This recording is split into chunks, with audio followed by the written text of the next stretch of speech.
All right, folks, welcome back to the Property Couch podcast. And folks, it is Q&A day. We are super excited to get together and talk about your questions. And one of those is all about mortgage stress. Someone's in it and they want to know how to get out of it. Ben, what else do we cover?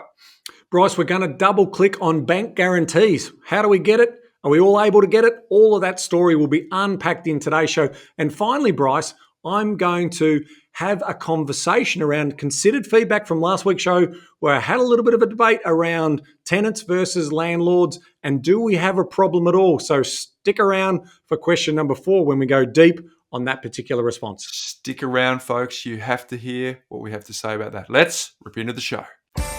Welcome to the Property Couch, where each week you get to listen to two of Australia's leading experts. Bryce Holdaway, co-host of Location Australia on Foxtel's Lifestyle Channel, co-host of Escape from the City on the ABC, and partner of Empower Wealth Advisory. Ben Kingsley, chair of Property Investors Council of Australia and the founder of Empower Wealth Advisory, named the 2018 and 2019 Property Advisory Firm of the Year. Stay tuned as they bring you the insider's guide to property, finance and money management.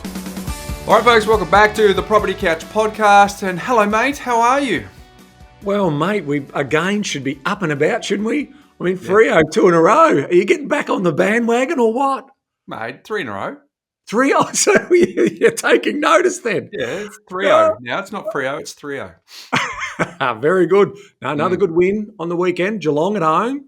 Yes. You are killing me in the tips. I've got to I remind you that you're not meant to be winning those games. So that is hurting. But, you know, the Pies story marches on. Well, it brings me a lot of joy to be killing you in the tips, mate. So that's good to know. So, yep, no, you are doing super well. So that's good. And, of course, a fair bit of change in the AFL in the coaching landscape as well. So a bit going on. But, mate, let's pivot to the business and the order of the day. Yes. Because we've got a lot to chat about, which is Q&A day today. Love Q&A day. We get to hear from the people. We'll hear the voices of the people too, which is great. But before we get there, Ben, we're approaching the shadows of tax season, mate. We are. So just a shout out to anyone. It's always important. We obviously did a bonus episode with Julia Hartman earlier that was released on Monday. So check that out if you haven't listened to that. And obviously, if I just put my Empower Wealth hat on quickly to all of our tax clients, this is the time that you start reaching out and booking in your time to meet with our tax advisors. If you're looking for a new tax advisor, go to the website. You can learn more about our tax services there. But just, yes, to all of those people, preparation is important. There's opportunities there. And there's also a big bit of news, Bryce, that I also want to let the community know. If you haven't listened to the ban tax message with Julia and myself, and that is around the HEX debt. It's really critical. And at the time that this goes out, you have to act literally the same day. Yep. Like you're going to miss this opportunity because potentially there's 4 business days for any voluntary repayments that you make. But here's what's happening. The indexation is going up 82%, Bryce, and it moves from 3.9% to 7.1. So that means on the 1st of June, not the 1st of July, 1st of June. That's why I'm sort of reiterating that and double clicking on it. If you don't make a voluntary repayment, it just means you're going to pay more repayments in paying off your student debt or student loan. So really important that you take action. Check out the show notes. We'll put a link to the description there because that's huge. That's really, really big. And on this pod, we're all about helping our community. And if you've got a student debt loan, HEX debt, whatever it is, you've got to act super quickly and make a voluntary repayment by going through your MyGov into the ATO portal and making that voluntary payment yesterday. So act quickly, 1st of June, not 1st of July in terms of the financial year. So there you go. Interesting timing, right? So there you go. Check out that. Check out both the podcasts and also act on that if you have a HEX debt. That will save you a bit of money. Hey, Ben, this time next week, we will be, you and me, in the middle of our Start and Build launch, which we're excited about. We have a yearly intake. We get all the students in. We help them set themselves up for the remaining year.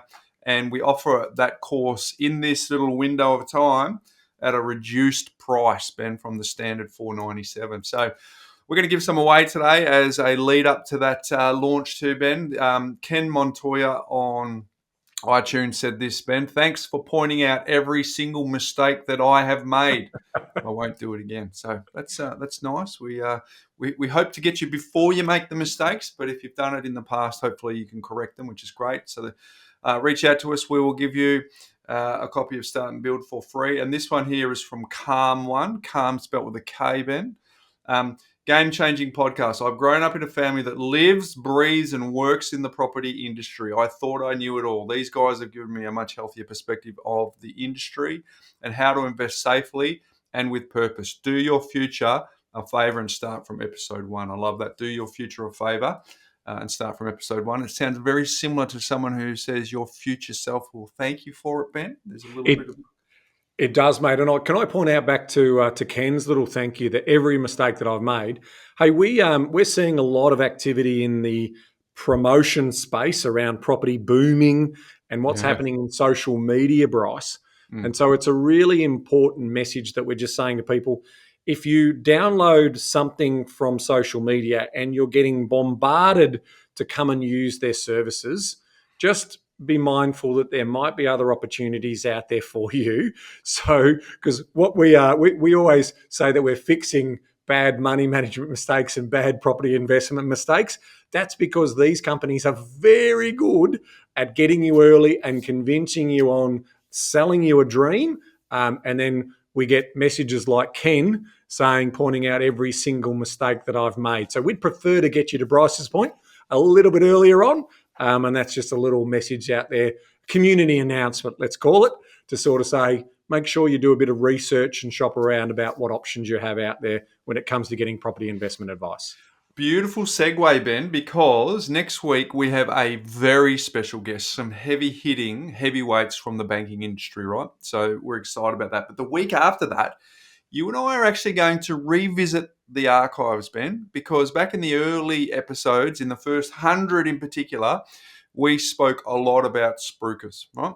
So for those people who have been on the journey with you and I since day dot, they will remember some of those. Those who've joined in the last year or two or whatever, who haven't caught up with the back catalogue, we're going to revisit spruikers, the framework, what they are, and then we're going to go through some examples of how people spruik into the a narrative at the time that suits the fact that they underpin want to sell property, and the clever ways that they go about garnering your attention, getting the hook, getting that pattern interrupt so that you hook in. So 2 episodes away, Ben, we're going to revisit some of the basics, give some examples, and help people, because I tell you what, Ben, the amount of people that say, I listen to you guys all the time, and what do you think about this property? And I'm like, wow, if you listen to us all the time, you'd already know the answer to that property. So clearly we need to reinforce the message and make sure we double down on that, which is important. So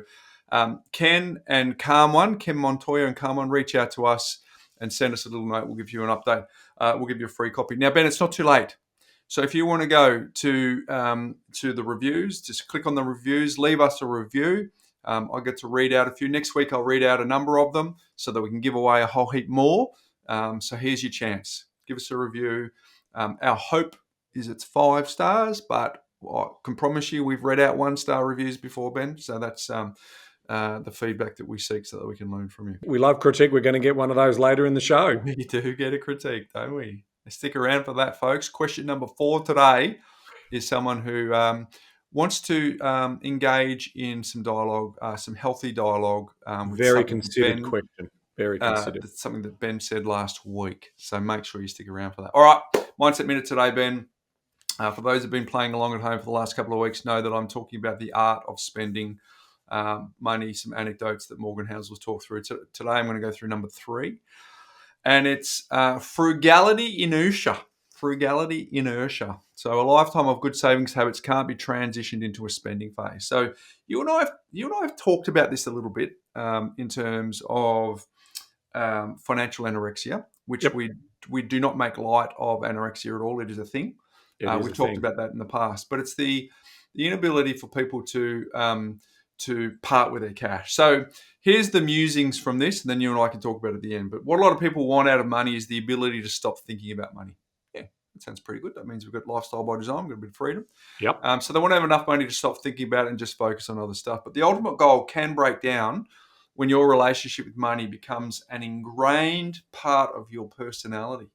So I remember being on the show, I've talked about this in the past, where someone was so addicted to looking at the bank balance and making that grow, and their identity was around the saving, that they had very huge difficulty in parting with that cash. So you struggle to break away from focusing on money because the focus itself is a big part of who you are.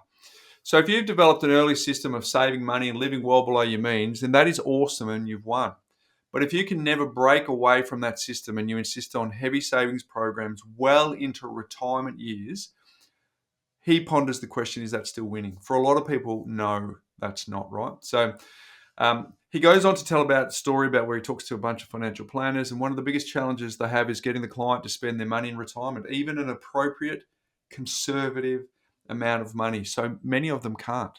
So frugality and savings can become such a big part of someone's identity that they can never switch gears. Now, he also points out that 5%, some people just get pure joy, absolute joy out of watching it compounding and getting more pleasure from doing this than spending it. And that's fine, right? So we're not saying it's 100% blanket, but for the other 95% who have the goal to stop thinking about money, they get stuck. So here's the kicker, right? Refusing to recognize that you've met your goal can be just as bad as never meeting the goal to begin with.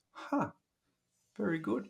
So here we are again to set the context is, all right, we talk a lot about investing, but what can we learn from spending? Well, the previous two that we talked about, your family background and past experiences affecting your spending preferences, Ben. When I talked about that, I was talking about Conor McGregor. I'm also looking at a documentary that he's got on Netflix at the moment. I don't know if that's crossed your radar, Ben. That is 110% reconfirming everything we talked about in that one. So family background. The second one is, are you entrapped by spending? We talked about the Biltmore House from the Vanderbilts. So this week, frugality inertia. Can you relate to that, folks? Are you addicted to hoarding money and at some appropriate time finding it difficult to spend money, Ben? I love going through these, Bryce, because obviously I haven't caught up with Morgan's work in this particular space, and every week you bring something new to the table, and I really enjoy thinking about it because it also validates all the stuff we see. And now Morgan's seeing that in the US. Well, we're seeing obviously that happening here in Australia as well. A couple of things for me. The first one that really screams to me and has been consistent in one of the things I deliver, even to new staff who are starting at our business at Empower, is that you can't save your way to financial independence, right? Unless you, again, frugally spend little for the rest of your life and watch that compounding nature build up.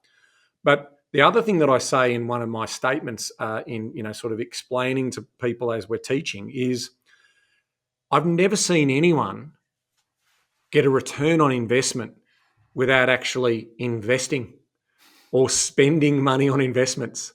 So, one of the reasons why wealth speed and wealth clock are so critical parts of the behavioural change that we're trying to implement is exactly these types of things. So getting confidence that your wealth speed in terms of how quickly it's growing just brings validity and understanding. And then your wealth clock, you can see that ticking over in real time inside the More platform as well. Because they're the people we're not helping from a professional point of view in our day-to-day advisory business. The ones that come in, they get the works burger in terms of all the other elements around how detailed we go and all of the planning we do and the measure twice, cut once approach that we take. So this is a really important message for people out there who are saying, break the trend, get the balance in the middle in life. And most things, happiness is created in the middle. It's not created on the fringes, not at the extremities of wealth and having too much. That's not helping anyone. And on the other side, having too little. So I really like where he's going with his messaging here, and that is that the joy is in the middle, and it always often is. Yeah, it's good just to remember that there is an end game here, right? You are saving for a future event, and when you get to the future event, you've got to make sure that you realize that everything that you were doing in the lead up to this point in time was for this point in time, so that you can actually enjoy it and actually genuinely have that lifestyle by design. So there you go. I'm enjoying it, Ben. I was thinking as I was preparing this for today, I'm thinking I've listened to this material a number of times. I've listened to it with my wife, which has been really rewarding and beneficial for the conversations we're having. And then it's a bit like when I went through How to Win Friends and Influence People. I'd read that back when I was 18, and then rereading it again was incredible, because then I was just diving deep on a week-to-week basis. So hopefully you're enjoying this, folks. Hopefully it's helping you. We talk generically about investing, but this is talking about spending. I think it was a really great piece of work that Morgan put out there, and I'm really interested to keep sharing that with the crew. Now, Ben, a shout out to all of our community that are Twitter users, of which you are one. I am on Twitter occasionally when I want to learn and get some quotes and things. And I want to start the hashtag Chase for Morgan Housel. And this was your idea, Ben, so credit to you. But Chase for Morgan Housel, and it's Morgan, Morgan, and Housel as in house with an L on the end, Housel. And in any way, if you could just send them a tweet and say, love your work, enjoyed reading your book. And by the way, I learned about it on the Property Couch podcast, and they would love to have you as a guest, right? So remember I talked about the crowdsourcing that you and I riffed about, Ben? So if we start the hashtag Chase for Morgan Housel and tag him in it, what that will do is make my job easy, Ben, because I will be reaching out to him shortly to say, hey, listen, we would love for you to come and have a conversation on our podcast. So for the benefit of our audience, I wonder if I could crowdsource a little bit of help, Ben. You're absolutely right, Bryce. We would love to get Morgan Housel on the pod. So his Twitter handle is Morgan Housel, as Bryce just spelled it out. So I'm saying hashtag Chase for Morgan, the property couch. If everyone does hashtag Chase for Morgan, the property couch, he's going to go, what's this? What's this? But we'd love to get him here in Australia on the pod. He's got a new book coming out, and we love his work. His first book was amazing. So it would be great to get him on. So let's see if we can use people power, community power, to be able to get him along. How did that cross your radar, Ben? Because I think I can remember where I was when I got the text message from you. It was a Saturday morning, and you said, mate, you got to read this. And so I immediately went and got it, and I started listening to it. And I must admit, I've gone down a bit of a rabbit warren with him since. But how did it come across your radar? Oh, look, I mean, I've read quite a lot of money books. I always try and put some type of money or investment book in every one of 3 books that I read. And so I'd read, The Art of Money, Money Happiness. There's a couple of different money happiness books that I'd read. And so it just came up in my Audible bookstore. And then obviously I also have my Amazon account. And so it's a recommendation. It was just one of those things that just came through, and then I just got to it, and I thought, algorithm. Yeah, there's like one of the things that when you've been doing what we've been doing for 25 years, like you and I have, Bryce, we see a lot and we learn a lot and we build a lot of experience. And so some books we get validation from, but there's always a learning experience with any book that you read. Some can have more than others, and Morgan is a former journalist, so he tells a nice story. He puts some backstories and some narratives around that story, which makes it a really easy read. And he's basically saying you don't have to be the next Warren Buffett. You just need to do simple things consistently well over a long period of time. And guess what? You actually come out the other side in pretty good shape. Yeah, 100%. So, grateful that you recommended that. So, if you haven't read The Psychology of Money, I recommend you do. I don't think the title really does it justice. I think the sub does more justice. Timeless lessons in money, greed, and happiness. I think from memory. So there you go. Hey, we got a big Q&A day today. The first question is from Craig.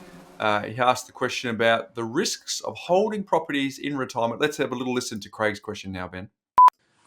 Hi guys, my name is Craig and I'm from New South Wales and I have 2 investment properties. My question is, in your book, The Armchair Guide to Property Investing, and on your podcast, you talk about holding your investment properties right through retirement. I wonder what the risks of this are in terms of ongoing costs and potential rent default, as well as the tax implications of having to pay tax on rent versus selling off your properties and putting that capital gain into a tax-free environment like a pension account. What are your thoughts on this? Thanks, Craig. There you go, Ben. What are your thoughts on this? Well, again, I think these are good questions that everyone should be having slow thinking on. And so thanks for the question, Craig, because I really like the question where it's going. It's exploring the most productive use of money. And anyone who explores that on a regular basis is going to come up with some good answers. In terms of, for me, I go to the main points of the question, and that is, where are the risks? Now, there's always risk in investing. From that point of view, I get it. In terms of long term, we are trying to build a passive income. And yes, by building that passive income, there is a trade off. The trade off is that we're going to be surplus in tax, and we're going to have to pay. If we're building that positive cash flow and we've got that positive passive income over time, I'm going to have to pay tax on that. Now, I'm fully comfortable with paying my way in terms of paying a portion of that as tax going forward. Because the other thing I'm also thinking about is the compounding nature of the property itself. Now, at the time of recording, that could be a legacy asset that I'm passing on to the next generation. And then ultimately they can make decisions around keeping that asset and continuing to build passive income off that asset, or they can choose to sell that asset. And in Australia, we don't have a death tax at the moment. I'm not holding my breath that one day it will be a debate. The Greens have it on their agenda as usual. Tax everyone as much as you can is their approach. So from that point of view, I'm not so worried. When it comes to the potential rental default, I sleep very nice at night with this particular thing, because our analysis is really strong in this space, and we obviously have thousands and thousands of clients, and we also have lots of data on our More platform as well for our property investors, because More is built for property investors. And what we know from that is the consistency of income that we do get. So unless you've bought in a location which is very economically prone to really high and low cycles like mining towns and so forth, you're always going to have reasonable reliability around rental income. And we know that over the long term sits as high as 98% occupancy. Yet in our models, we assume only a 90%. So 4 weeks of every year, the property is vacant. So if you worked on this idea that, because you can always, this is an open market works. If there's high demand, rents will be higher. If there's low demand, you can bring the rents down to meet the market, but there's still some income coming in terms of that. And in terms of rental default, well, that's a small moment over a 40-year period or whatever you're going to hold the property for. So if someone, defaults on a rent or something like that, you lose a month's rent or something like that, you just got to factor that into your models.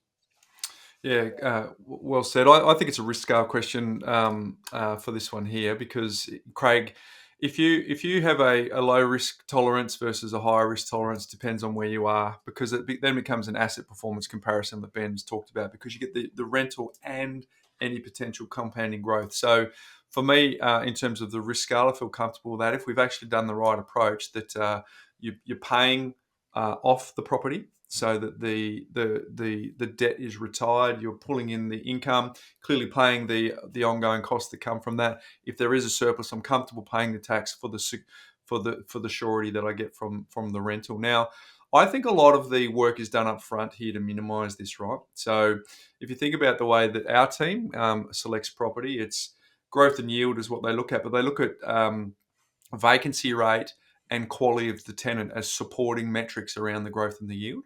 So that work's done up front. So if you have the potential rent default in two parts through the quality of the tenant, well, we're doing a lot of work to make sure that we're in the right locations in the right suburbs, that we are attracting the best tenants from that part of rent default, and also in terms of vacancy rate.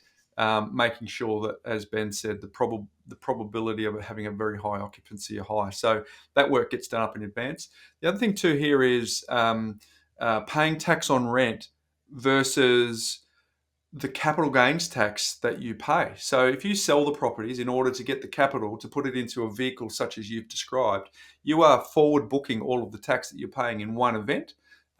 So that then you can put it into a tax-free environment if that's what you want to do through that pension account, versus chipping away at that same sort of tax component over a longer period of time. So I think it's a good question, Craig. I think a lot of people probably have similar questions to you. But for me, to support what Ben said, risk scale, where are you on that spectrum?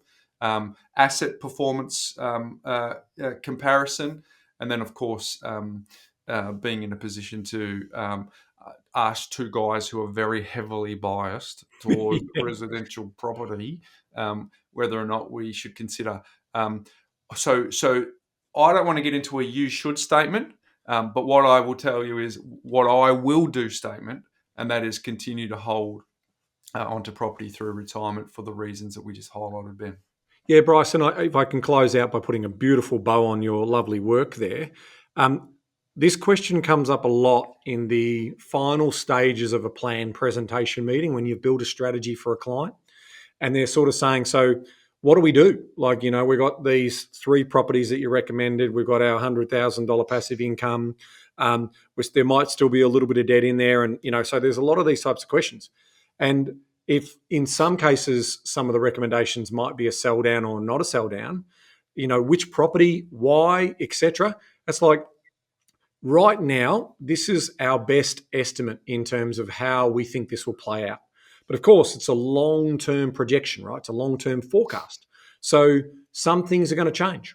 Some things that are in our control, some things that are out of our control. So we say focus on things that are in your control, which is spend like you said you were going to spend, enjoy life like you're going to enjoy, make sure you've got the big rocks in the jar and you've got that lifestyle by design. But when we do get to a situation where we're getting closer to that line of sight and we're landing the plane, when we go from accumulation down into a pension phase, then let's look at the numbers. Let's study the numbers in detail at that moment in time. So as the tea leaves settle, we're going to have a better line of sight on that. And so that might mean that, there's one property that's been shooting the lights out. So to Bryce's point, why would you then realise the gain on that property, pay a big tax lump sum amount, and when that the overall rate of return is greater, even in addition to the minimising the tax that you were just talking about? Versus another story might be there's a real problem with this property. It's got rising damp. We thought we'd try to fix it. It's not working. There's lots of expenditure that we're going to foresee over the course of the next 10 or 20 years on this. We just want out of that property. It's never got a good tenant in it. All of that, that critical criteria they're talking. So that's when you can make that informed decision. So as much as I like Craig's slow thinking on this, there's also an element of not overthinking it. And as we get closer to those timeframes when we need to land the plane, that's when you'll get an update to your models and you'll start to think about what's the most effective use. Because again, all investing is about the productive use of money. And so we want to try and make sure we'll be more informed closer to that date. But it shouldn't be a reason why you don't invest.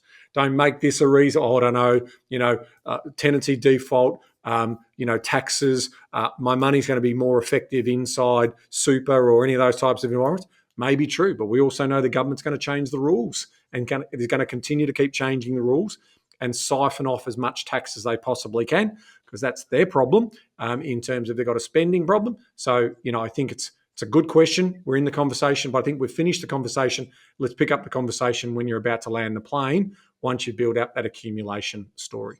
Well said. Walk a mile, see a mile. Because from the question, Craig is from New South Wales, has 2 investment properties, and I know from Craig's email address, it's got the number 75 in it. So I'm a fellow 1975 Ben, so he's around about my age is a reasonable guess there. So there's still another cycle and a half, another 2 cycles that you can just assess the performance of those 2 properties. Yeah. And depending on where they are in New South Wales, you're in a highly populated state that has probably a lot of I'm making heaps of assumptions because it could be anywhere in New South Wales, but like walk a mile, see a mile, and make that decision based on performance. But just track performance between now and when you hit retirement so that you can see what the performance of the next move that you make needs to track against for you to be able to make that decision.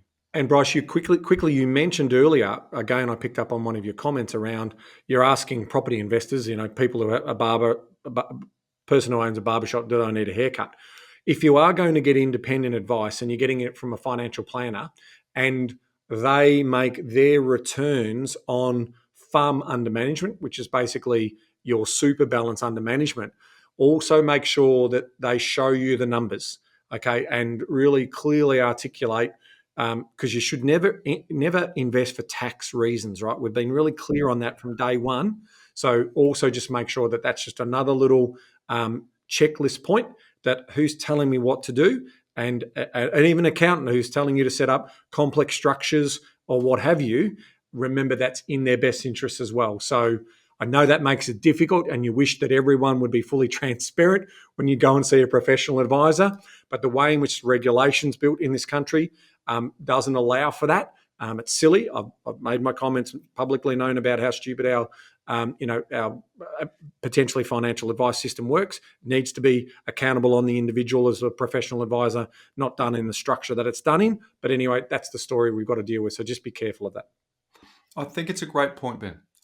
Humans are driven by incentives, including you and me. Our incentive is to inform people about property, and arguably we have a property business. Wow. Are we being unbiased here? Maybe not, but that's why I said before, I'm not telling you what you should, I tell you what I am. So it's from my own experience. But I think that's important. If you're getting some advice, be aware of what the incentives are for people to be given that advice. Great question, Craig. Thank you very much. Next one is from Stuart, Ben.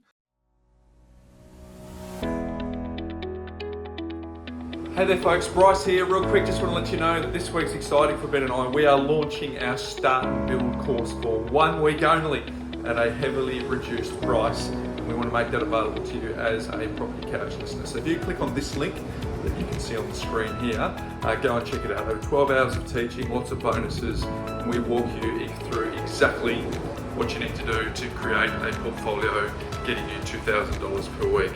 Only for this week at this reduced price, so check it out. All right, let's get back to the show.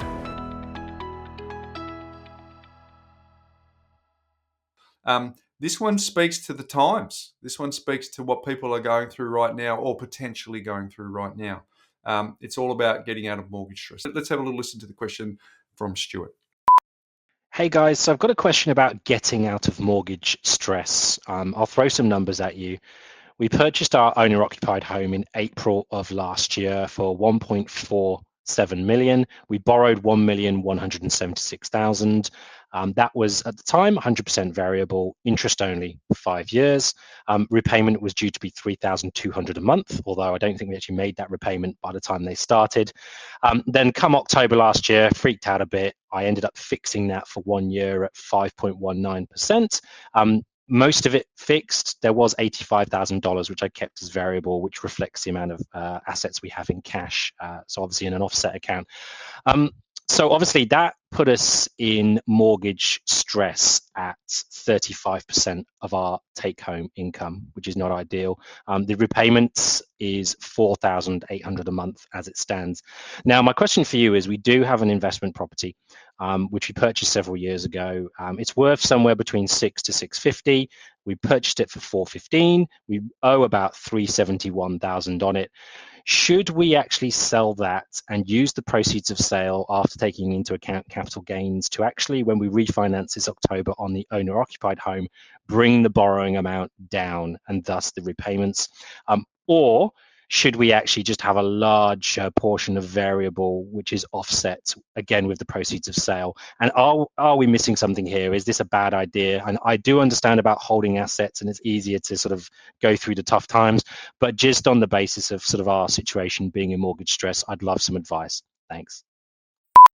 All right, Ben, there's a bit to cover here. It speaks to the time. It talks about if you do, what do you do with the money? And if you don't, what can you do? So let's talk about if you don't first. Yeah, this is thank you for your transparency on this particular question. It helps our community to understand, Stuart. So thank you very much. So a couple of things we need to also understand. We're going to need to make some assumptions about what's potentially going to happen to the cost of money, because this is a big story here, right? So what's going to happen with interest rates? And if interest rates keep going higher, this makes Stuart's family story a lot more difficult. If interest rates stay where they are, then there's potentially a time period that we need to manage through. So there's a couple of things that we need to try and get line of sight on. Now, the way in which I always look at these questions, because this is basically what we do, right? We get challenging questions like this every day in our business, and we solve for them. So the first thing you'll always look at is time. This is a time management question. So when I'm looking at the time management, I want to know cash flows. Now, we don't know the full cash flow story here, other than it's 35% of the household. So that's technically meant to represent mortgage stress. So while I get that, I've seen plenty of people who have had more than that and still being able to do what they need to do to get through. So this is only going to be a period of time before interest rates eventually do come back down to more normalized levels. How long that's going to be, I think you want to probably at least bank on this idea that interest rates are going to be around this mark for another year. I think that's a pretty good conservative measure. So if interest rates are going to be around this level, how does that affect the family budget? Because my instinct is to hold as many assets as you possibly can and trade through the period of time. So what levers have you got to play with? First one is the income lever. Can you get any additional income? Is there any hacks that you can do, second jobs, any sort of thing that you can do in that particular space? Look at those. Is there anything you can do from a discretionary spending point of view? Really cut back on that. Any takeaway food, any sort of entertainment expenses. It's only for a short period of our life. Just remember, you might need to be doing this for maybe 6 or 12 months. In the grand scheme of things, this time shall pass and you'll be able to do something. If now we're starting to get into a situation of, okay, we've exhausted those means, let's look at assets that we've got around the house, a motorbike, a caravan, something that we're not using, start looking at selling those because, again, trading, holding on to that investment property is going to be critical. That leads me into, okay, let's say all of those things are exhausted, and I mean truly exhausted. We then want to start focusing in on the investment property. Now, the judgment call on the investment property is this. Is the likelihood of that investment property going to continue to appreciate, be stagnant, or have a risk of actually falling in value? Now, how do we measure that? Well, we measure that through demand and supply. That is the perfect measure of short-term capital growth performance of that particular asset in that particular location. So have a look at that metric. Once we measure that, we then say to ourselves, okay, there's a possible likelihood that this property is going to grow or stagnant or fall, and then we can make an informed decision about the liquidation of that asset. When we make that informed decision, we also need to understand that there is a recycle cost for us to be able to get back into the same financial position that we started off with. So all kudos to you, Stuart. You're in the right conversation. You've got the big rock in the jar, which is the family home. You've got an investment property to the side, and you probably have been enjoying a really nice, when money was cheap, a really nice standard of living, which may need to be adjusted for this short period of time. But your future self, Bryce and Stuart, will thank you for the commitment that you made to you and your family to do everything you possibly can to hold. And thus ends the sermon, Bryce. Yeah, well, there's a very good information there, folks. You should take that on board because what you're actually saying is time, target, income, and expense. The time is what you said was you're trying to buy back. But I'm thinking about this from what was the target again? You know, what's the goal here? What problem were we trying to solve? Because they've got an investment property. Was that just a leverage vehicle for them to be able to be debt free quicker on their family home? Okay, that's one conversation. Versus, was it something that we talk about here about setting up a passive income for you? Because the answer to that actually affects the strategy, right? Mm. So I would double down on what Ben said, but the idea is the people who have the longest time horizons, the people who can trade through the longest, the people who can actually hold properties for multiple decades are the ones that actually have really great stories that they can tell around lifestyle design. So I double down on what you said too, Ben, in terms of being clear on, have you exhausted everything else beforehand? Number one. Number two, if you did choose to sell, which for the record, Ben was very clear that is the last resort. But if you did too, there's a second part of your question, right? Which is, where would you park the money? Would you park it off the payment of the loan, or would you park it in some offsets? I don't think it'll be a surprise for us, for anyone who's been around long enough to say that we think liquidity is really, really important. So therefore, you would want to maintain the liquidity that you have on your portfolio. So therefore, you pop it in some offset accounts so that you can have access to that. But the other one too, Ben, around the investment property is it growing in value? What's its performance been? And importantly, to your point around income, is the market rent currently being charged for that property because is there an opportunity to help you with the mortgage stress here? So really great question. I think it's important because Stuart says, what is your advice here? Because I understand that holding assets long term is the sort of thing to go through tough times, but the feeling and the experience of the moment is some form of duress. We get that, right? So ideally, if you can hold, we still will stick to that message, and so hopefully there's a few things for you to consider on how you might be able to hold long term. And we mentioned earlier, Bryce, awesome stuff. We mentioned earlier this is a time decision because it's all about trying to trade through this period. If you go into the More platform and you look at money stretch, if you put this data into money stretch, Stuart, with all of your other expenditure, you're giving us a clue that there's $85,000 in your offset account, and I suspect you'll be trying to hold on to that, but that could be dwindling given the additional costs in terms of that. That's going to tell you how many months. So the beautiful thing of money stretch is it tells you how long your money is going to last you. So based on all of the targeted spending that you said you were going to do, you will get an instant answer. And then you can adjust for repayments on mortgages and it'll adjust accordingly. And you will get insights into how quickly your money is going to decrease or increase. And ultimately, that means how many months is your liquidity going to last you.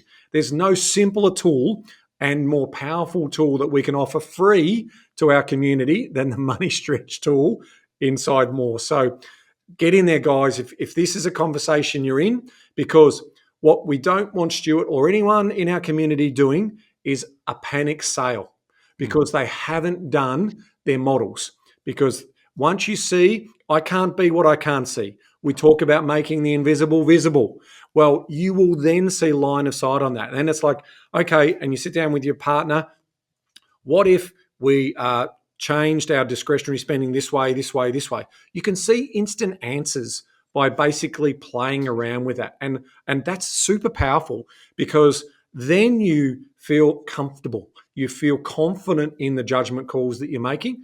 And then if circumstances or variables change, you just, again, import the new financial numbers into the sandpit that is money stretch and you go for it. You just tweak it again, have a little play, and then get back on with life. So we are here for our community. That is one of the best tools that we've built. So please take advantage of that particular tool. Now, it's not, I should say, it's not on the mobile version. It is in the desktop version. So but if it's the same data, you just got 2 access windows. But for money stretch, we've built that because it's a big screen. It just works better on a big screen to be able to do that. So you'll just have to log in via the desktop version as opposed to logging in via your mobile. I think that advice is really sage because the question leaves a couple of clues here for us, Ben, in the absence of all the detail here. Part of the question was, so obviously that puts us in mortgage stress at 35% of our take-home income, which is not ideal. Didn't say disastrous, didn't say this is putting us under enormous pressure, just said it feels like the question is framed around on paper, this 35% of take-home pay is in mortgage stress. I'd want to be clearer on, is that an actual reality that's causing a noose around your neck, or is it just a mental bit of anguish that you're thinking, I'm now dancing with the devil based on my own risk aversion and my risk profile, Ben? So the advice you just gave then is where you make the invisible visible because you clearly find out how much that money will actually stretch for. So, and the last piece of advice is to sit down with your significant other. Stuart here, I'm not sure if you mentioned if you're married or not, but sit down with your significant other and revisit the vision of why you're trying to build financial peace in the first place. What is it? My wife was only talking to me last week, Ben, reminding me that she would like to, when the kids are a bit older, we live in Torquay, it's a bit cold, she wants to go to Europe, to a little Italian village and learn how to cook in a little Italian village with an Italian grandmother showing her some of the techniques, right? So that's just one little thing that's a part of the lifestyle by design that we're creating, right? So just what is that for you? And remind you on what the North Star is so that you can actually have that vision of being able to trade through this, because Stuart, what we do know is there is a number of people experiencing the mental anxiety that you're feeling. There are also a number of people who are actually feeling the actual financial reality that they're under stress. But there's a lot of people feeling the mental anxiety of being in a position where they don't feel that comfortable. So getting super, super clear if you can trade through, and double downing on that part in the question where you said, I do understand about holding assets for the long term. That's the bit that we really want to labour, and why we've laboured on this one. So all covered, Ben, or no, thumbs up. So there we go. Good question. Hopefully that's helped, Stuart. Next one is from Colin, Ben. Good question about the ADI protection of accounts at 250,000. Let's have a little listen now. Hi team, love your work. My question is whether mortgage offset accounts are included in the ADI 250k protection limit, and does this limit double if your accounts are held in joint names with your partner, or does none of this really matter if your mortgage balance exceeds the offset account balance? Cheers, boys. Hey, it's a good question, Ben, and maybe a question that not a lot of people have really thought about. Some people might have thought about it with a few of the banks having a bit of difficulty. Some people might have thought about this if they had some challenges back in 2008. But first of all, we should define a little bit about what Colin is actually talking about with this $250,000 protection limit, Ben. So in Australia, we have the Financial Claims Scheme, the FCS, and it's an Australian government scheme that was established during the 2008 financial crisis to provide financial protection for consumers in the unlikely event of a failure of a bank, credit union, building society, or general insurer. That's important, Ben. I'm currently reading a book called The Great Depression Diary, and it's really going through someone, William B. Roth, who was a lawyer in Youngstown, Ohio, and really saw the Great Depression as an opportunity to learn, and had all these diary entries, Ben, sometimes daily, sometimes every 4 days, but it goes from 1930 for about 5 years. And it's fascinating reading, Ben. But what was interesting is back then, about 20% of the banks in America failed because what would happen is there'd be a big run on the bank, and then it has that contagion effect. And what would happen is you think about 20% of banks folding. So then can't remember if it was President Hoover or President Roosevelt instituted a similar thing back then to install confidence into the American system. But here we are back in 2008, the Australian government has instituted a system to allow people to have faith in the Australian banking system, that they don't go and say, well, there's a crisis, I'll go to the bank, pull out my money, and then that becomes a contagion effect. Because what we do know is banks don't have enough money on the day to give everyone their deposits back straight away. So that is a backdrop. The FCS provides protection for depositors of banks, credit unions, and building societies that are incorporated in Australia for deposits up to $250,000 per account per ADI, per authorised deposit-taking institution. The scheme aims to return deposits to account holders within 7 days of activation. So there's a bit of the background, Ben. The objectives are simple. 3 objectives: protect depositor of ADIs and claimants of general insurance from potential loss in that unlikely event. Number 2, provide depositors with prompt access to the deposits that are protected under this scheme. And the third one, and the important one, is to support the stability of the Australian financial system. Okay, so all sounds pretty good so far, Ben? Yeah, it's a system that's built on trust. It's a system that's built on trust, and it reinforces that trust to protect the stability of the financial system. So here we go. Here's a couple of definitions. An account holder can be an individual, a body corporate, a body politic, a partnership, any other incorporated association or body of persons, the trustee of a trust, the trustee of a superannuation fund, the trustee of an improved deposit fund. The citizenship or residency status of an account holder does not have an impact on whether a deposit account is covered under this scheme, Ben. That's important, right? If you've got money in this country, it's covered by banking licenses under this scheme, you are covered.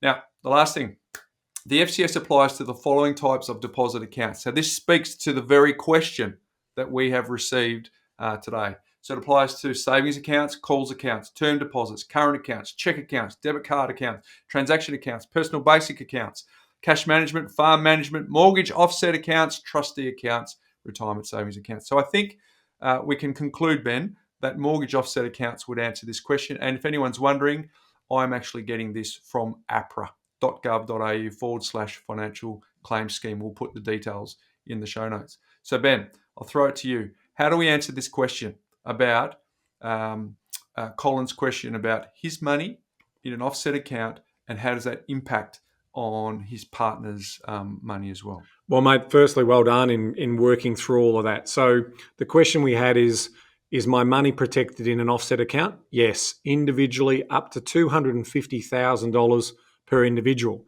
The question does also ask that if I do have a mortgage balance, does that exclude the offset account balance? My view on that in the detail would say no.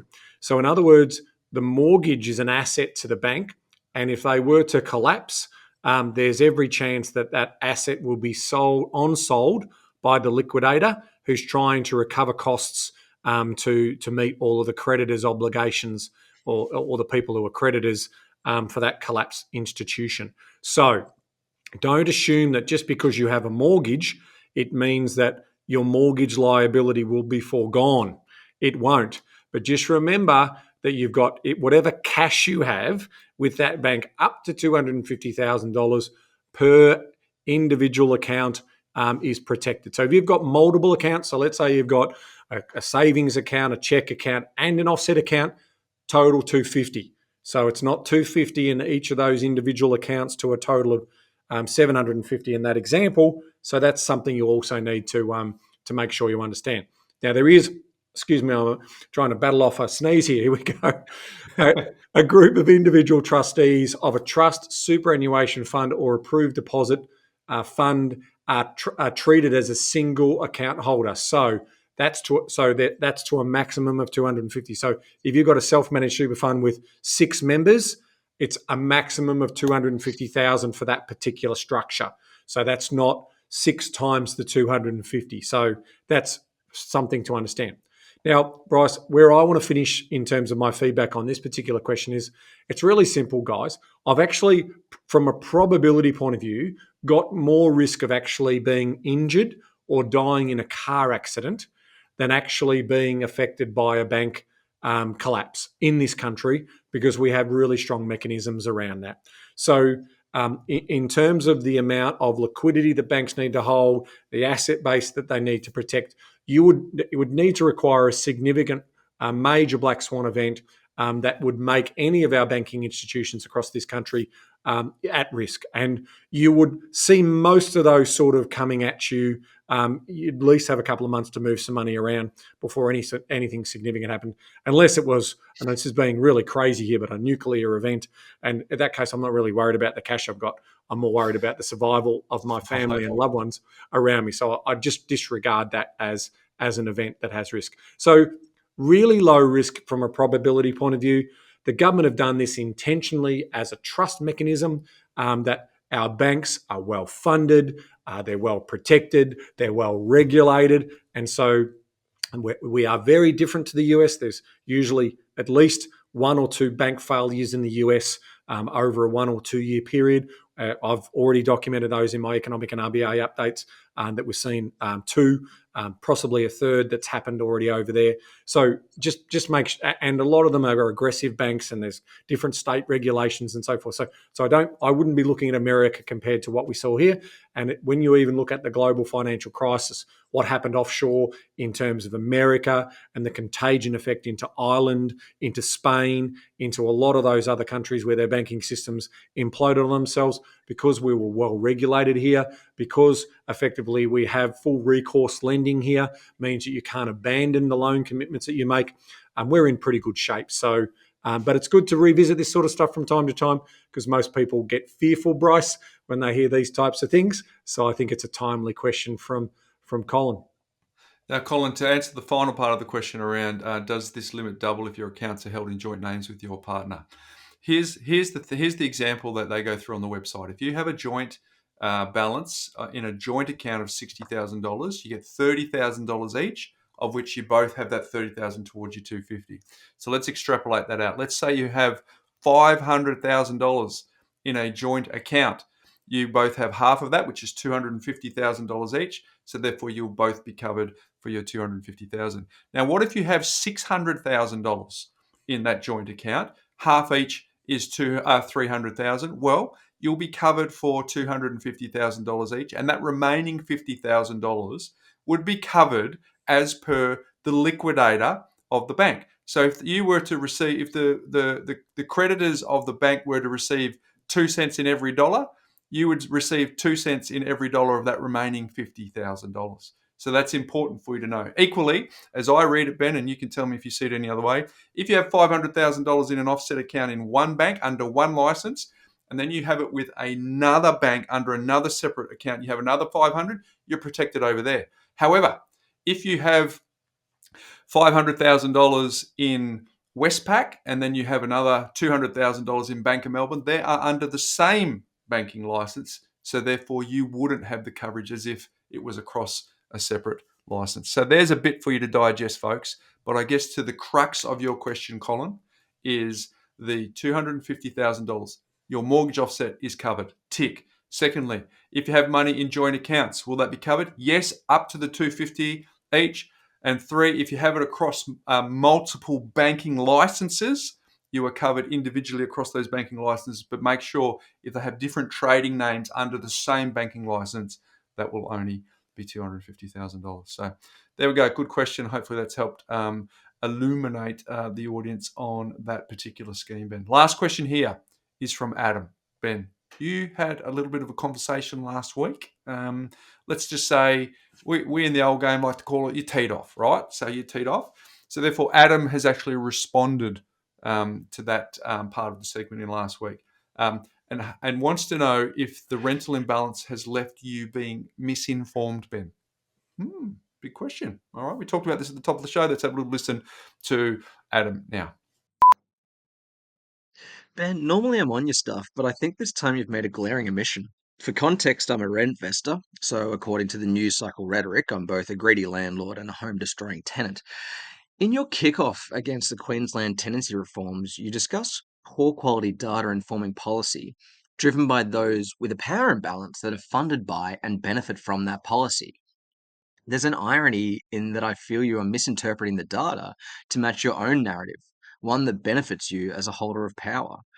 Something I fear you don't take enough into account is that the power imbalance between landlords and tenants in Australia is profound. You note that only 5% of the rental population has issues. I think this is an incorrect interpretation of the data. Only 5% speak up. I can tell you from experience that many of my fellow renters don't even bother reporting a problem to their landlord or property manager, let alone raise it with the QTA. There's a myriad of reasons for this that compound when you consider the marginalized individuals in our society. So these changes impact a much larger population than the 95% of happy renter-landlord relationships. And yes, there is research evidence to support this. And yes, it's a couple of years old. However, as with your critique of the literature the QTA is using, it cuts both ways. Things have gotten far worse for renters in the last couple of years. There's a gap between the intended benefits of legislation and human behavior. You note this when you talk about the great sell-off, how economists don't take into account the desperate levels families will go to not sell off their home. Well, the same applies here. Despite easier reporting to the QTA, empowerment of individuals, the issues with rental housing quality often relies on tenants reporting problems with their housing. Many who do not feel comfortable reporting issues, do not know that they have the right to, or simply won't risk their home on a complaint, knowing at the end of the day it is the owner and property manager's discretion as to if the request is reasonable. This is why there's a power imbalance at play. My single mother neighbour was brushed aside by a property manager after raising concerns. The concerns was a total asbestos removal of the house they were living in. She came home to scaffolding, and when calling the property manager, was advised that with 2 young girls, they need to be vacant from the home from 7 a.m. to 5 p.m. and that it was okay to stay in the house because it's just a bit of asbestos. Would you accept this as a homeowner, especially if the company turned up without notice, which was the case here? Do you think she has the time, the knowledge of her rights, the confidence, the effort, or the energy to pursue this? At the end of the day, it amounts to a why bother? And that's what power dynamics do. Whenever you have power dynamics, those holding the power will deem what is necessary and what isn't. There's a fine line between discretion and discrimination. It's a system that's working for the majority is a statement made by the one holding the power.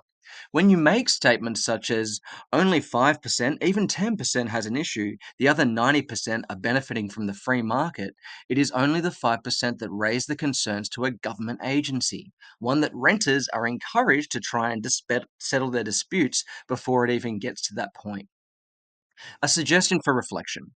Could you be fired up not because of the threat to investors, but a knee jerk reaction to government playing in a free market?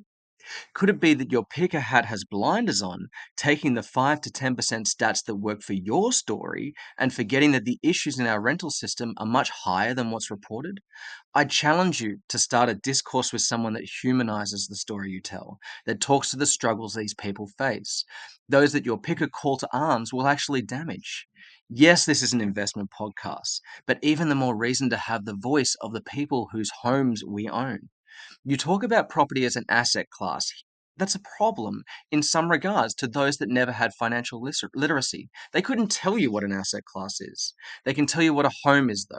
They can tell you what it is to feel marginalized, vulnerable, and that's why they don't bother talking to a landlord whose discretion it is whether the claim is reasonable. It's too easy to keep our eyes down on a spreadsheet and not look at the impacts of the decisions we make. In that way, your listeners can make an informed, balanced decision. You're correct in saying the issue is polarized at both ends of the spectrum. But what if that 5% of unhappy renters is far worse and the cohort of investors that don't feel it's necessary to do the right thing is also worse? In summary, I feel that in this setting, you're not providing your normally considered position and you're shooting from the hip. There's definitely pieces of the picture that I'm missing, but I hope we're both open to reflection on the impact of our statements, given the platforms that you influence. Thank you for your time. Wow. Okay, Ben. So this has clearly impacted Adam to the point that he's felt strongly about it. So I ran this past you, and you said this is a good conversation for us to be having. So where do you want to take it from here?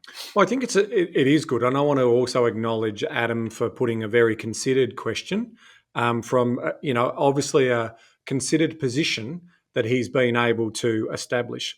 Now, with any of this sort of conversation, it's always a debate of ideas, right? And there's always going to be different ways in which people will look at different legislations and trying to get the balance right in terms of where it gets enough incentive to continue to allow people to be able to own things and have others use them under contractual arrangements. Or sorry, I was just going to say too, Ben. It might be worth that for the interest of those people who haven't heard last week, you might want to do a 25 words or less on what we're talking about. Sure. Okay. So in terms of the discussion that I had was that we're trying to regulate for the outliers. So we're trying to regulate for the lowest common denominator because most people are engaged in contractual arrangements that are meeting their needs. Never perfect. Let's understand. It's a bit like the debate of the whole capitalism story versus socialism. Socialism on paper looks amazing. Look, absolutely, it just doesn't work, right? In practice, right? Human nature doesn't allow it to work. Is capitalism perfect? No, of course it's not perfect, right? And in Australia, we live in an egalitarian society, and I love the fact that we have a safety net in this country, and we're talking about protecting the most vulnerable. So where I take issue, or in terms of from a debating point of view with Adam, is this proposition of how he's framing the question. So the lens in which he's trying to frame the question is about a power imbalance. Now, if we're going to try and frame the question around a power imbalance on ownership, then we've got a bigger story here, because the reality is that, ownership in our law and how we build communities and societies, we have rights around ownership. And so what this is basically doing is trying to Adam's point and his conviction to his cause, is that he's trying to frame a conversation around a significant power imbalance, because the people who are living in these properties the feeling that he's trying to articulate here is this is their home. This is the place that they live in. This is where they create their memories. And I have no objection to that ideal of where they are going to create their memories. But from a commercial point of view, investors are investing to allow for them to get a return on that investment. And that return in property comes in the form of income and also capital growth over time. Now, that property also, as part of the mix of the fabric of an economy, is also a productive element because it allows for, in Australia, 30% of properties are owned by investors. It allows for people mobility. People mobility allows for productivity, and productivity allows for economic growth, which then has a flow-on effect into what we call prosperity. Okay, that allows people to have gainful employment and they're able to obviously go about their lives. So I want to recognise Adam in terms of his position, and I would love to sit down and have a coffee with him and have a chat about this particular thing, because I can understand it when you're looking at through the lens of tenants who feel like they've got a power imbalance against them and they feel like their landlords aren't necessarily looking after them, and they want to be able to create an environment that feels homely. Well, that's well and good, but also from a contractual point of view, I can see also very unfortunate stories from the owner's side. Right, throughout the pandemic, when we saw tenants behaving badly, not paying rent, we saw moratoriums. I was dealing with so the similar stories that Adam's got, I've got counter stories from people in desperate situations where their tenant hadn't been paying rent for 6 to 12 months. We couldn't talk about it on this podcast, Bryce, because it was a law in Victoria at the time where effectively if you found out that your owner was based interstate and you didn't pay your rent, there was no recourse in Victoria for that landlord, that owner, to basically take them to the tribunal, because the tribunal was a state-based tribunal and it needed to resolve issues for two people in the same state. So here we had this problem, and we couldn't talk about it on the pod because we were worried that it would have a contagion effect for other investors who found out that their landlords were going to be based interstate and they would just stop paying rent. And so, again, that's an example of extremities on the side of tenants behaving badly. And so where I sit in this broader conversation is a couple of things. The first one is that the fabric of a contract and the debate about ownership is it has to be ironclad. It has to be fundamental in terms of a construct, in terms of how you build economic activity and you build prosperity for a community. If you start challenging that or you start tweaking that, and you move that advantage away from the owner, you're going to have unintended consequences that are going to be significantly detrimental, which Bryce and I will talk about in a minute, in terms of what that looks like. So I don't frame this question as a power imbalance. I frame this question as something as simple as we've entered into a contract whereby I need to provide you quiet enjoyment and security in the asset that you're about to live in for a period of time as per the arrangement. Now, for that benefit, you are going to provide me with income. So I, again, provide you with working utilities and ovens and stoves and light switches and everything safe, and you go about having your quiet enjoyment to build those memories. But please don't underestimate the idea that as much as people want to think about it as their home, that's where it's like, all right, well, I'm very happy if they have that mindset of thinking about their home, but it's not an ownership home, right? It's not something that they take possession of and they own. And that's where the difficulty is in terms of that sort of proposition that you're putting in front of me, Adam, is I'm looking at that question, I'm saying, the lens and the framing on that question, I would probably debate. And that's where we would sit down and have a coffee and try and establish some common ground. Well, speaking of common ground, Ben, let's speak to that, because there is some common ground. There's definitely some common ground here, right? First of all, we agree that less people should be in homelessness, right? Yeah. Most vulnerable should be protected. No slumlords. we should have responsive owners. If there's something that someone needs for that quiet enjoyment of that home, and it's reasonable, it should be attended to. So that is the common ground. But I guess it's about stewardship of, as you say, something that doesn't belong to you, but you can enjoy the quiet use of that while still maintaining the rights of the people who own it. And I think if you look at this, what you did last week through the lens, because I know you, I've known you for a long, long time, and it was really advocating for control of something that you own, not for, you were going for the ball, not the man, and to use the sport analogy. Because the same, you talked about this earlier today when we were chatting. If you let someone use your car, but whilst they were using the car, you lend me your car, Ben, and I think it should have purple on the dashboard because I'm a Freo supporter. And I also think that there's 5 seats in the back, but I actually only really need 4, so I'll take the middle one out and do what I please with that. Most people would say that's unreasonable. So it's kind of trying to frame the conversation in that regard. There are some people who are being mishandled in the rental system. Agreed. 100%. Tick. Your neighbour in that conversation who had asbestos removed and 2 young girls and moving out at short notice, we 100% agree that that's not okay. No, not okay.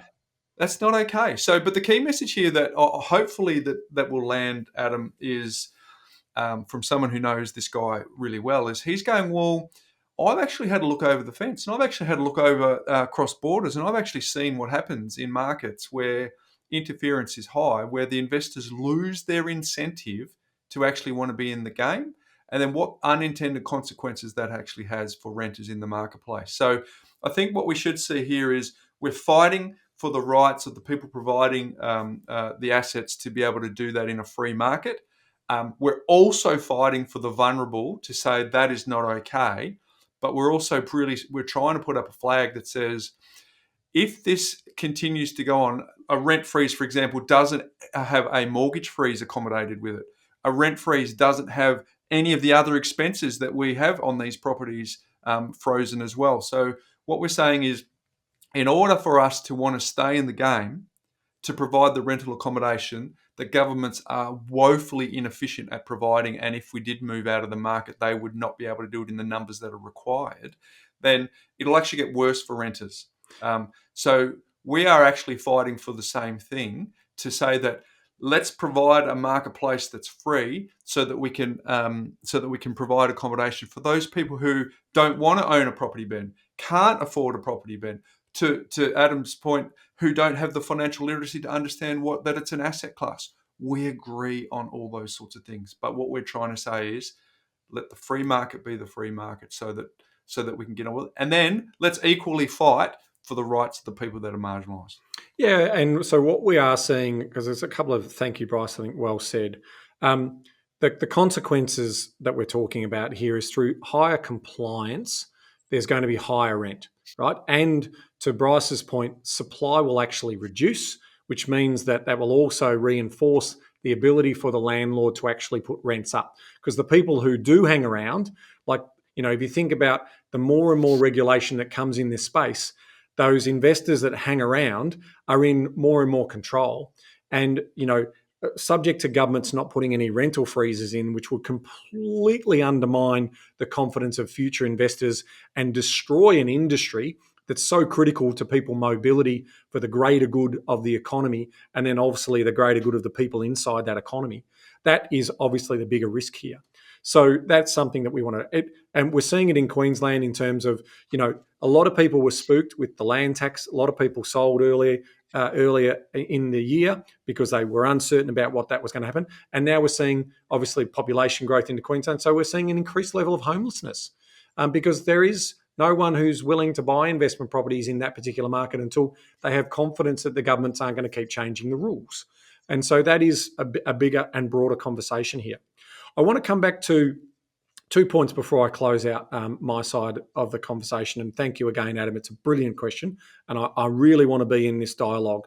So the first one is just around the idea that the vast majority of people are having satisfactory relationships. And I know what you're saying about I would have complained about a lot of things, but it's just not worth it.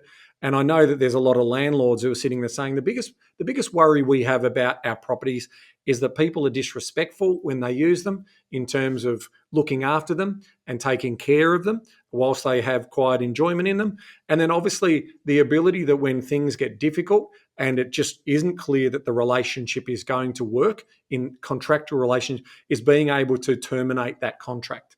And what we've seen in the regulation that's come out in Victoria is the tenants now get a lot more protection in terms of their time in property, and getting them out is almost very, very difficult for that to happen. So there's gamification that now goes on.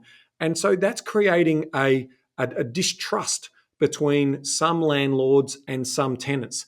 And this, rhetoric that goes on by the Greens Party and the far left of the Labor Party that are just basically making a fight against landlords and calling us greedy landlords. It's just unfair and unreasonable. And all it does is create animosity between the two parties. And that's going to ultimately lead to a poorer outcome. So that's one point. The other point that I make, I'm probably a couple of decades older than you, Adam. And so hopefully I've got a little bit more lived experience. So one of my other messages I have here is I've seen regulation come in to financial services market as knee-jerk reactions to certain things that have happened to certain members of the community. So I've always publicly said this, and you can find that in my tweets and everything where I've said it, is that we often put regulation in place for a small minority of instances when the vast majority of the market is working okay. And by doing that, though, we are stifling productivity, we are stifling opportunity for growth, we are affecting the free market, and that has unintended consequences. So I've said all along in terms of the way in which we introduce financial services legislation that rather than putting the onuses on the businesses and the people inside the businesses, why not put the onuses on the individual for a self-accountability? Which means that if you want to be a sophisticated investor, you don't need to have $2 million in your bank account or earn over $200,000 where you don't then need to get a statement of financial advice. You should sit a course and you should understand the risks that you're taking. So you can't make those type. So again, it's all about self-control and self-accountability, because the moment we put these types of regulations in place, we just get inefficiencies and we don't get a market working effectively. If we had a free market working effectively, there'd probably be more supply of rental properties as we currently speak, but we don't have that. And that's those unintended consequences as part of that particular story. So I'm happy to continue this dialogue with you, Adam, because you sound like a really sensible young man and you see the world through the lens of which you see it through. And I think that's great. And I'm really happy that you shared your thoughts with us. Very considered thoughts. And I thank you for your question. Yeah, very passionate, Adam, and equally declared at the beginning that he's a rent investor, so he's an investor as well as a tenant. So clearly, you can see that he's got a heart to look out for people, particularly people who are marginalised, and clearly with an eye on the neighbour as well. So there's nothing wrong there. But we have a lot of common ground here, Adam. We have a lot of common ground here about looking after people and making sure that no one is taken advantage of, because you will never hear us saying that you should take advantage of anyone. So, hey, that wraps up a wonderful series of questions, Ben. So thanks to Craig, Stuart, Colin, and of course Adam at the end there. We're giving away Start and Build to anyone who comes on our show as part of the Speak Pipe, Ben. So I want to just encourage anyone to do what Craig, Stuart, Colin, and Adam have done. And leave your questions. You go to thepropertycouch.com.au. There is a little button, super simple to leave your question. And we love featuring on the show. And of course, if you're part of the show, you get Start and Build as well. So make sure you send them through to us. And just a reminder before we move on to my life hack, Ben, that we are doing the Chase for Morgan, right? So you updated that. So it's Chase for Morgan on the Property Couch, hashtag Chase for Morgan on the Property Couch, of course, at Morgan Housel. All right, my life hack today, Ben, is it's actually Stiggy's life hack. It's been a while since we've been in the studio with Stiggy, but I said we always bang on about Apple and how that impacts on me. She's an Android user, in fact, a Samsung user. So I said, give me a hack. And so this is what she's come up with. So you can set a schedule to turn off the blue light on your phone so you can sleep better at night. So you go to settings, search for Eye Comfort Shield, click on Custom, set the time you want the blue light to be off, and hit save, and voila, you're doing it. So I thought, oh, that's pretty good. So I went into Apple, Ben, and I tried to follow the same instructions, and it's not as quite straightforward. So there you go, one tick for the Samsung and one cross for Apple. But if you want to get rid of that blue light, which is super important as you go to sleep at night, there's a little life hack from Stiggy. So thank you for that. I asked her if you would like to do that yourself. And of course, Ben, this is the response we got. Nothing. So for those of you that have been around for a while, you remember there was a fair bit of that silence. But mate, what's making property news? Well, Bryce, funny you should ask. There's always plenty going on in the property space. And the biggest news this week is about the Victorian government and what they've done with an extra land tax. Now, I'm not going to tee off on that one this week. I will tee off on that one next week as we get some more finer details known about that particular policy.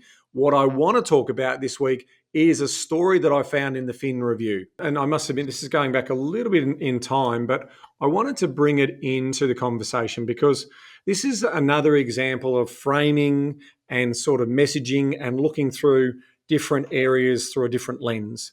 And what I'm taking issue with is a particular report that comes out of Treasury. Now, every year Treasury release a report that looks at the tax benchmarks and the variation statements that they release. Now, what I found interesting through a financial planning reporter, and Michael Reid, I do love reading his articles, so thank you, Michael, I love your work. But he wrote a story about landlord tax breaks to exceed $100 billion. And that's obviously over the forward estimates.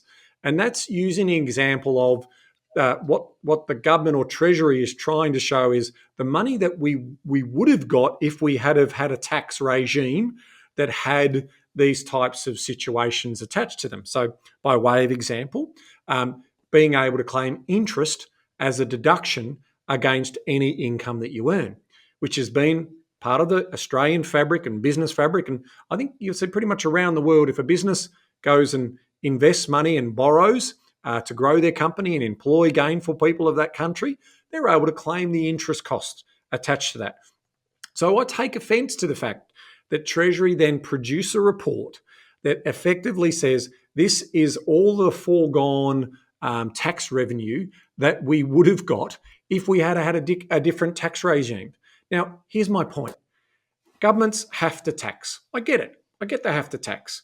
But the reality is we also get to choose the rules by which we tax. So if you're going to sit there and have an article or an insider report that says, here's how much we're losing when it comes to negative gearing, here's how much we're losing when it comes to capital gains, 50% exemptions, then do the same thing across business. Don't just single out property investors. Because if you're talking about the amount of tax deductibility of interest across all lending, across all businesses across the country, you are probably talking hundreds of billions, maybe even $1 trillion, $1,000 billion of tax deductibility.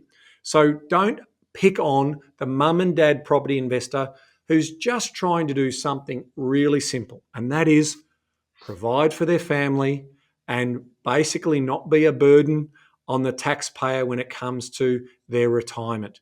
And they pay their taxes when that property turns from negative to positively geared, like we saw in the earlier question from one of our great audience members today. We pay tax on that passive income. And ultimately, if we sell those properties, we pay capital gains tax and we pay land tax and we pay stamp duty. So we pay our fair share of taxes. And so I just take issue with this whole idea that this is foregone tax revenue, because I could come up with an idea of charging everyone 98% tax on their PAYG and only sharing 2% of what you earn and say, look, what the government's just foregone, $2 trillion of wages taxes that they could have got.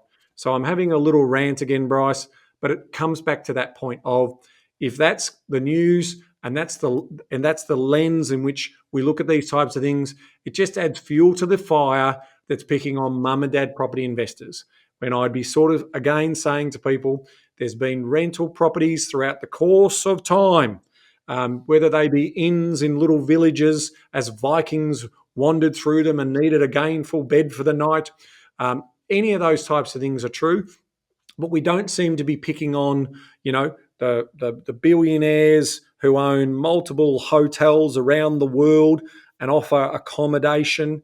Just the mum and dad property investor at the moment, and I just feel like it's been a bit overdone, and I'm getting a little bit tired with it. Okay, so still advocating for the property investor. So well done, Ben, for highlighting that as well. So big show. Wow, we've Big covered show. a fair bit. Q&A day. We've covered mortgage stress. We've carried the bank guarantees. We've responded to some criticism that you received, some critique. Feedback. More, and welcome feedback. Keep them coming, people, because I get to listen and learn from their perspective. And if you only ever have a view from your own perspective for the rest of your life, trust me, you're going to go down rabbit warrens. You're going to have anchoring. You're going to have real problems in terms of how the world operates. So very happy. Again, it's a debate of ideas about the improvement of society and where we get to at the end of that day. And so keep them coming. I love them. Yeah, you don't want to get stuck in too stuck in an ideology, do you? So there you go, folks. Big show. Again, thanks to the contributors. But mate, until next week. Knowledge is empowering, Bryce, but only if you act on it, because today I'm going to say it, your future self will thank you for it. There we go. There you have it, folks. See you next week.